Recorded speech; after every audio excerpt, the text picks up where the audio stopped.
The ghost towns of full lockdown in March and April. We learned last night that the government's scientific advisers recommended 3 weeks ago that we need another 2 or 3 weeks of such dramatic restrictions on our movements, a so-called circuit breaker to suppress the virus. And today Labour's leader said this to Boris Johnson. You know that the restrictions you introduced won't be enough. You know that a circuit break is needed now to get this virus under control.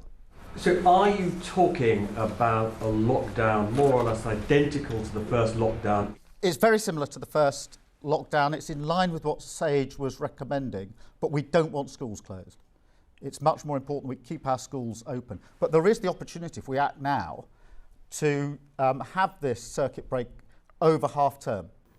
Earlier, the Health Secretary explained why the Prime Minister had rejected the circuit-breaking proposal from the Scientific Advisory Group on Emergencies, or SAGE. We make decisions that are guided by the science, taking into account all of the different considerations that we need to look to.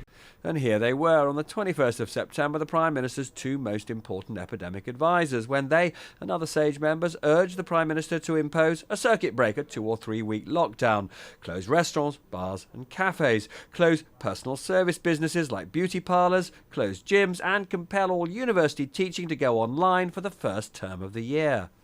How long do you think the Prime Minister has to decide whether or not the current measures are actually working?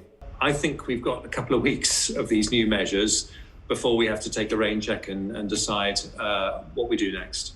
If the Prime Minister decides that we need a temporary lockdown, a circuit breaker, would you support that? I will always support tougher measures, more decisive measures earlier, because I just think you look anywhere in the world and the places that acted fastest are the ones with the least long-term economic impact, and indeed the places that save the most lives. And how does a member of the SAGE committee assess the risks of the PM not taking its advice?